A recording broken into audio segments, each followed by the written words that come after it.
여러분 살아오시면서 잠 못 이루면서 밤을 뒤척인 적이 있으십니까? 아마 이 자리에 계신 분들은 한두 번쯤 그런 밤들이 있으셨을 것입니다.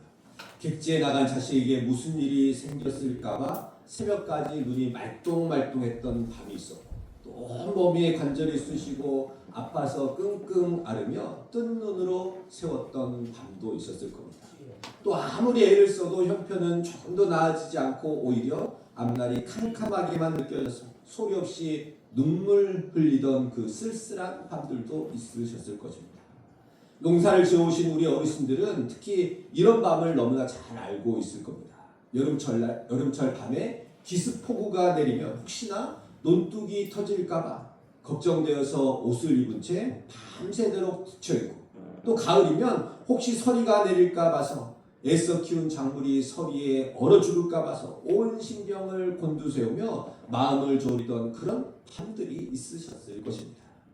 이처럼 인생의 두려움이라는 불청객은 예고도 없이 불쑥 우리를 찾아와 가슴을 무겁게 짓누르기도 합니다. 두려움이라는 것은 참으로 무서운 영적인 가시입니다.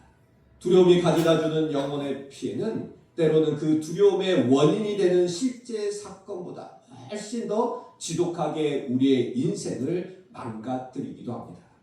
아직 일어나지도 않은 내일 일을 미리 끌어당겨 걱정하느라 오늘 누려야 할 평안을 몽땅 잿더미로 만들어버리고 지나간 과거의 부끄러운 실수와 후회의 발목이 잡혀 오늘 마땅히 걸어가야 할 사명의 발걸음을 주저앉게 만들어버리기 때문입니다.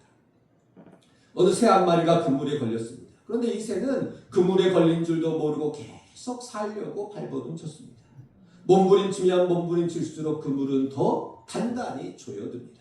결국 이 새는 지쳐서 꼼짝도 하지 못하게 되었습니다. 두려움도 이와 마찬가지입니다.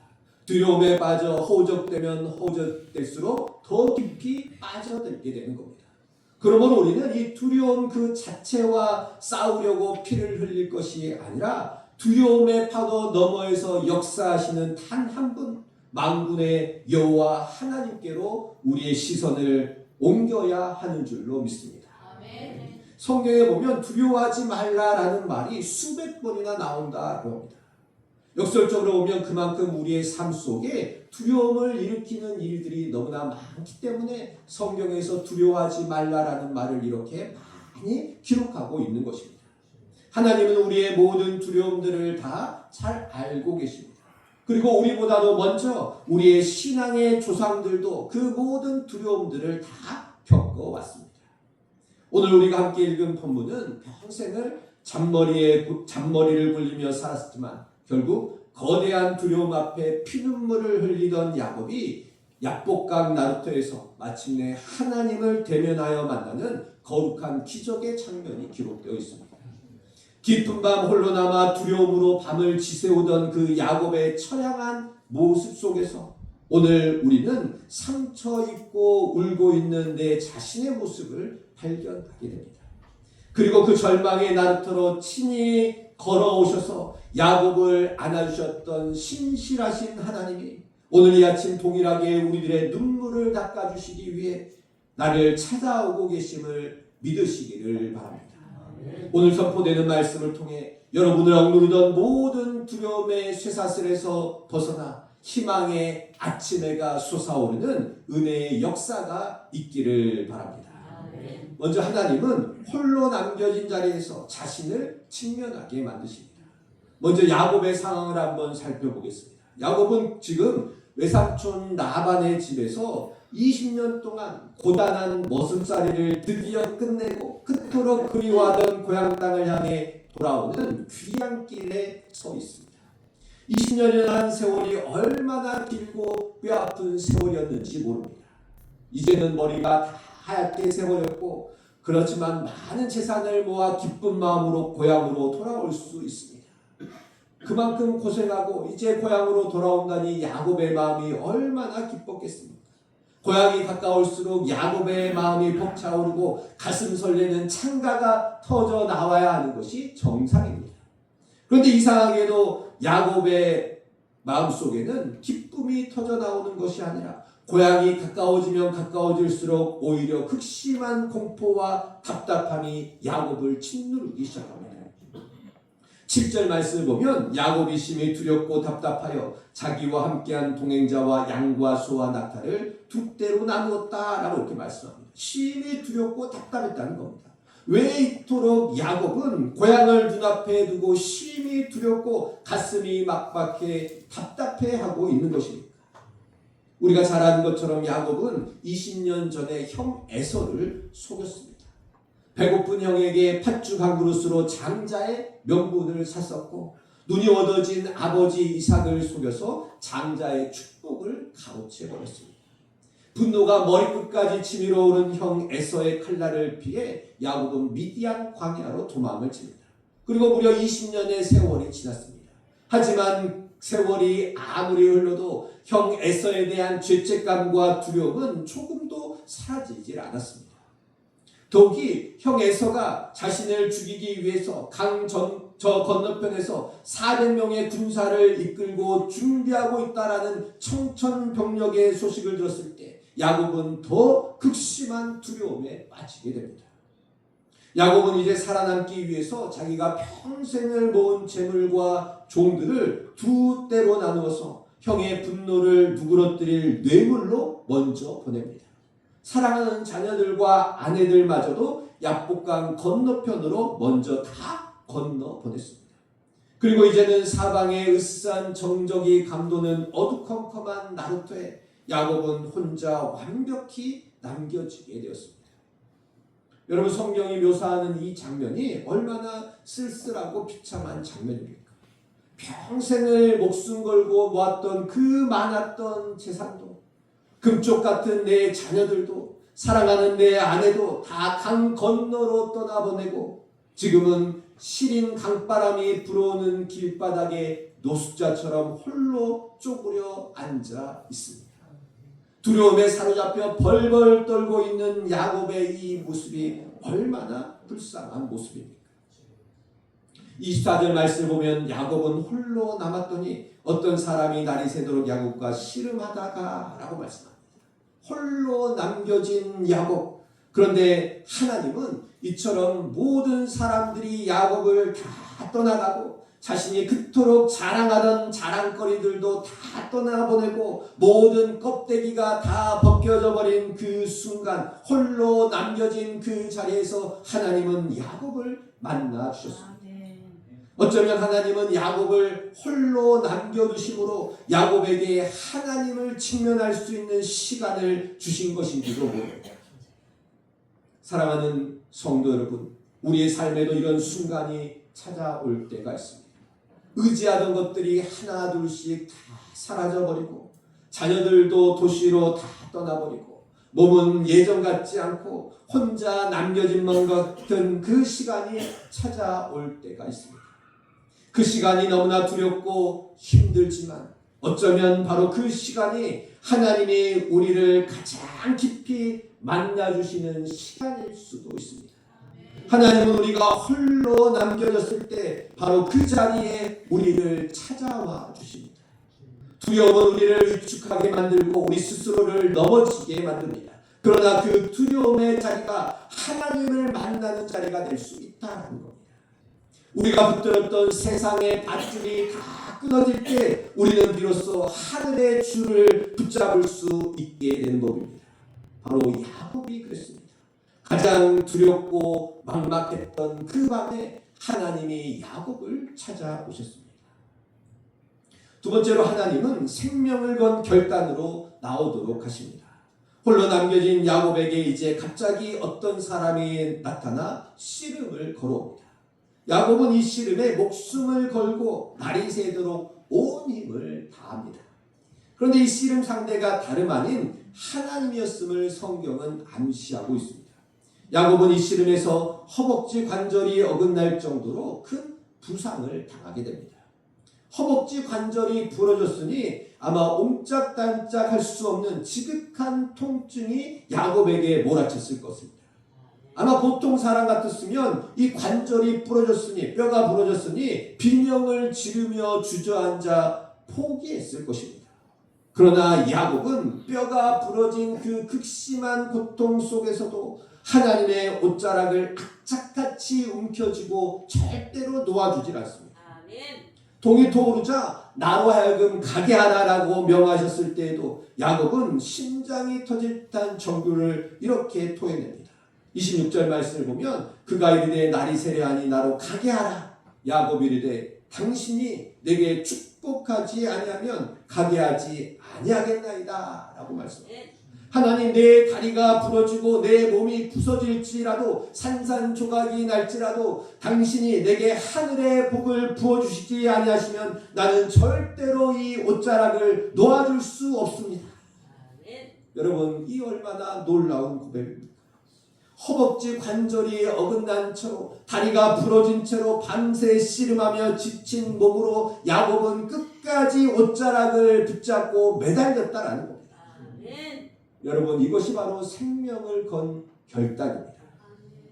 다리가 아프고 몸이 지치고 내 힘이 다 떨어져 쓰러지기 직전이라도 내 생명줄이 되시는 이분을 지금 이곳에서 놓쳐버린다면 내 인생은 끝장나고 만다라는 그 거룩한 절박함이 야곱으로 하여금 하나님의 옷자락을 붙잡고 놓지 않게 만들었던 것입니다. 가뭄이 너무나 심해서 들판에 논바닥이 시커멓게 타들어가고 모가 말라 죽어갈 때 마을 농부들은 논으로 들어오는 조그만 물고 하나를 지키기 위해 밤마다 밤을 지새우기도 합니다. 위쪽에 있는 논 임자가 슬그머니 물길을 막아서 자기 눈으로 물길을 돌려보내면 내 논은 그대로 다 말라 죽어버리기 때문입니다. 그래서 어떤 농부들은 내 논바닥에 생명수가 촉촉히 닿을 때까지 쏟아지는 졸음을 참으며 밤새도록 내 눈으로 돌아오는 물고 곁을 한치도 떠나지 않고 사수하기도 했다는 겁니다. 이 물이 내 논에 닿기 전에는 내가 여기서 절대로 떠나지 않겠다. 내 논에 물이 다 차기 전에는 나는 절대로 벗어나지 않겠다. 그 절박한 마음, 그 마음이 바로 야곱의 마음이라는 겁니다. 문제와 씨름하는 것이 아니라 바로 생명줄이 되시는 하나님을 붙잡고 하나님과 씨름하며 하나님을 놓지 않는 마음, 그것이 바로 야곱의 마음이었다는 겁니다. 여러분, 야곱은 극심한 두려움 속에서 자신의 눈앞에 닥친 문제 앞에서 야곱은 무엇을 했습니까?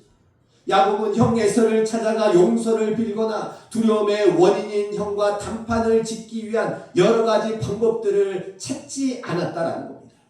과거 자신이 저질렀던 잘못을 원망하거나 어떻게든 이 위협으로부터 벗어날 수 있을까 이런 기회를 엿보지도 않았습니다. 야곱은 자신을 위협하는 문제와 싸운 것이 아니라 오직 만군의 여호와 하나님 앞에 나와 하나님과 씨름하며 하나님께 매달렸던 것입니다. 두려움의 파도가 사방에서 몰아쳐올 때 내 눈앞에 있는 문제와 직접 싸우려 하지 않고 모든 문제에 해답되시는 하나님을 향해 기도로 매달려 시선을 옮겨버리는 것, 이것이 바로 오늘 우리가 이 세상을 이기고 우리의 악에 있는 모든 두려움을 깨부수는 최고의 영적 비결인 줄 믿으시기 바랍니다. 아멘. 이것이 바로 우리가 두려움을 넘어서는 가장 중요한 비결입니다. 두려움이 우리를 삼키려고 할 때 우리는 첫 번째로 문제 자체와 지나치게 씨름하지 않아야 한다는 겁니다. 문제에 매몰되면 매몰될수록 오히려 더 두려움이 커지기 때문입니다. 두 번째로는 이제 그 문제를 하나님 앞에 날아가서 하나님께 매달려야 한다는 겁니다. 시선을 문제에서 하나님께로 돌리는 것, 이것이 두려움을 이기는 비결이라는 겁니다. 마태복음 6장 33절에 보면 그런즉 너희는 먼저 그의 나라와 그의 의를 구하라. 그래야면 이 모든 것을 너희에게 더하시리라 라고 말씀합니다. 예수님은 먼저 하나님의 나라를, 하나님을 먼저 구하라 라고 말씀하십니다. 문제의 해답을 먼저 구하지 말고 먼저 하나님 앞에 나아오라라는 겁니다. 야곱이 바로 그렇게 했습니다. 형이 두렵지만 형에게 매달리지 않고 문제의 원인이 된 형을 찾지 않고 하나님께 매달렸다는 겁니다. 형에게 매달린 것이 아니라 하나님께 매달렸습니다. 그리고 그 매달림을 통해 야곱은 하나님의 음성을 들을 수가 있었습니다. 두려움이 오히려 하나님께 더 깊이 나아가게 하는 통로가 되었던 것입니다.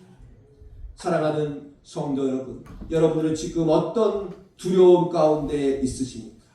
그 두려움의 원인과 씨름하느라 지치시지는 않으셨습니까? 이제 그 문제를 하나님 앞으로 가지고 나가시기 바랍니다. 하나님이 이 두려움을 하나님께 맡겨드립니다. 하나님이 해결해 주시지 않으면 저는 안 됩니다. 끝까지 하나님을 붙잡으시기 바랍니다. 야곱처럼 절대 놓지 마시기 바랍니다. 그 매달림이 바로 두려움을 이기는 첫 번째 길인 것입니다.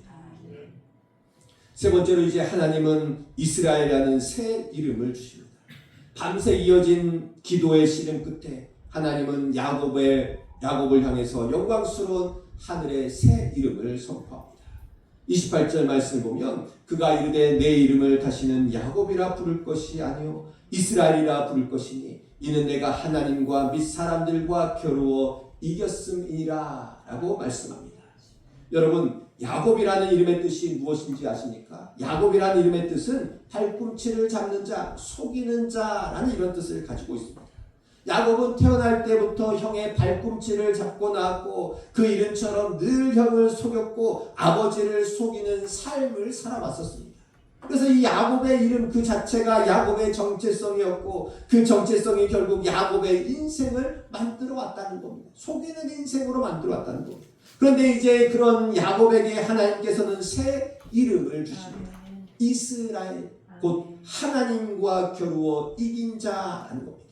이제는 너를 다시는 사기꾼인 야곱이라고 부르지 않을 것이다. 너는 만군의 여호와 하나님과 겨루어 이긴 거룩한 백성 이스라엘이라 부를 것이다 라고 말씀하여 주시는 겁니다. 여러분, 얼마나 놀라운 변화입니까? 속이는 자였던 야곱이 하나님과 씨름하여 이긴 자 이스라엘이 된 것입니다. 이름이 바뀌었다는 것은 그의 정체성이 바뀐 겁니다. 정체성이 바뀌었다는 것은 그의 인생이 바뀐 것입니다. 그의 미래가 바뀐 것이라는 겁니다. 어떤 마을에 아무도 돌보지 않았던 돌밭이 있었습니다. 돌이 많고 물도 잘 빠지지 않아서 사람들은 모두가 그 밭을 돌밭이라고 불렀습니다. 그런데 어느 농부가 몇 해 동안 돌을 다 걸러내고 거름을 넣고 물길을 다녔습니다. 몇 해가 지나자 그 밭은 마을에서 가장 곡식이 잘 되는 옥토가 되었고 사람들은 더 이상 그 밭을 돌밭이라고 부르지 않았다고 합니다. 밭의 겉모습이 하루아침에 바뀐 것이 아닙니다. 기록하지 않았습니다. 성경은 야곱이 절뚝거리며 걸어가는 그 순간 그의 등 뒤로 찬란한 아침해가 또 솟아올랐더라라고 하며 인류 역사상 가장 아름다운 승리의 풍경을 묘사하고 있습니다. 밤새 목숨 걸고 씨름하느라 야곱의 몸에는 다리를 저는 평생의 상처가 남았지만 야곱의 얼굴과 영혼 위에는 어둠을 몰아내는 아침 햇살이 눈부시게 비춰드리고 있었던 것입니다. 절뚝이는 약한 다리와 솟아오르는 찬란한 태양이 함께 어우러져 있는 이 모습, 이것이 바로 십자가를 붙들고 살아가는 주님의 백성들의 영광스러운 삶의 모습인 줄 믿으시기 바랍니다. 여러분, 우리 어르신들의 손을 한번 보십시오. 굳은 살이 박히고 마디가 다 굵어진, 평생 논밭에서 허리를 굽히고 일하시느라 이제는 곱게 펴지지 않는 허리, 젊었을 때처럼 이제는 빠르게 걷지도 못하고 무릎이 시큰거려서 계단 하나 오르내리는 것도 너무나 힘이 듭니다. 그러나 그 굽은 허리와 거친 손이 부끄러운 것이 아니라는 겁니다. 그 모든 것들은 평생 가족을 먹이고 땅을 지키며 살아온 하나님 앞에 드러난 진실한 수고의 흔적들인 것입니다. 야곱의 절뚝이는 다리처럼 우리의 늙고 병든 이 몸도 인생의 자랑스러운 표시가 되어서 바로 하나님과 함께 씨름하며 살아온 인생의 훈장과도 같은 것들이라는 겁니다. 그러니 조금도 부끄러워할 필요가 없다는 겁니다. 이제 내가 잘 걷지 못해도 조금도 부끄러워하지 마십시오. 허리가 아파 허리가 제대로 펴지지 않는다고 부끄러워하지 마시기 바랍니다. 그것이 바로 하나님 앞에 야곱이 절뚝이며 걸었던 것처럼 우리도 인생의 훈장과도 같은 것들입니다. 사랑하는 성도 여러분, 우리는 종종 이렇게 생각합니다. 하나님을 만나면 믿음이 깊어지면 내 삶의 모든 아픔과 연약함과 상처는 다 사라질 것이다. 그러나 오늘 야곱의 이야기는 다른 결론을 우리에게 가르쳐줍니다. 하나님을 만난 이후에도 우리의 몸은 여전히 아프고 약할 수 있다는 겁니다. 나이는 계속 들고 다리는 계속 쩔뚝거릴 수 있다는 겁니다. 그러나 그 연약함 위에 바로 하나님의 복이 함께합니다. 절뚝거림과 복은 결코 반대되는 것이 아니라는 겁니다. 야곱은 이제 그날 이후로 약복강 나루터를 푸니엘 곧 하나님의 얼굴이라 라고 이름을 지었습니다. 다리를 절며 지나간 그 자리가 야곱에게는 평생 하나님의 얼굴을 뵌 자리로 기억되는 것입니다. 여러분의 아픈 무릎도 굽은 허리도 예전 같지 않은 기력도 어쩌면 여러분이 하나님을 가장 깊이 맞는 자리에서 얻은 것들일 수도 있습니다. 몸은 절뚝여도 허리는 아파와도 마음은 새벽 햇살처럼 밝아올 수 있는 것입니다. 사랑하는 성도 여러분, 오늘 우리는 창세기 32장의 이야기를 통해 네 가지의 귀한 진리를 나눴습니다. 첫 번째로 하나님은 우리가 홀로 남겨진 자리에서 내 자신을 직면하게 만드십니다. 홀로 남겨진 것만 같은 그 두려운 시간, 그 외로운 그 시간이 바로 하나님이 우리를 가장 깊이 만나주시는 시간입니다. 두 번째로 하나님은 생명을 건 결단으로 우리를 나아오게 하십니다. 두려움이 있을 때 그 문제와 그 두려움과 씨름하지 마십시오. 하나님 앞에 나아가 하나님과 씨름하십시오. 하나님이 내게 축복하지 아니하시면 내가 하나님을 가게 하지 않겠습니다라고 하나님께만 매달리시기 바랍니다. 그러면 세 번째로 하나님은 우리에게 새 이름을 주십니다. 하나님 앞에 씨름한 야곱이 이스라엘이 되었던 것처럼 우리도 두려움 속에서 하나님께 매달릴 때 하나님께서 우리에게 새로운 정체성, 새로운 인생, 새로운 미래를 주실 것입니다. 하나님은 우리의 과거가 아니라 우리의 가능성을 보고 계십니다. 네 번째로 하나님은 절뚝이며 걸어도 복받은 인생이 되게 하십니다. 우리의 몸은 더 연약해지고 걸음은 점점점 느려질지라도 그 연약함 위에 하나님의 복이 함께하고 있는 것입니다. 절뚝거림이 있어도 아침 새벽 햇살은 우리를 더 찬란하게 비춰줄 것입니다. 사랑하는 성도 여러분, 두려움은 우리를 위축하게 만들고 쇠약하게 만듭니다. 그러나 우리 안에는 이미 이 두려움을 이길 힘이 주어져 있습니다. 예수님은 이렇게 말씀하십니다. 평안을 너희에게 끼치노니 곧 나의 평안을 너희에게 주노라. 내가 너희에게 주는 것은 세상이 주는 것과 같지 아니하니라. 너희는 마음에 근심하지도 말고 두려워하지도 말라라고 말씀합니다. 예수님이 우리에게 평안을 주셨습니다. 그 평안이 이미 우리 안에 있습니다. 두려움이 찾아올 때마다 야곱처럼 하나님께 매달리시기 바랍니다. 하나님께 나와 하나님과 씨름하시기 바랍니다. 그리고 그 하나님의 옷자락을 놓지 마시기 바랍니다. 몸이 절뚝거려도 괜찮습니다. 그 씨름을 통해 하나님의 음성을 듣고 새 이름을 받고 두려움을 넘어서는 은혜가 여러분들과 함께 하기를 바랍니다. 하나님과 함께 씨름함으로 모든 두려움을 넘어서는 은혜가 함께하는 저와 여러분이 되시기를 바랍니다.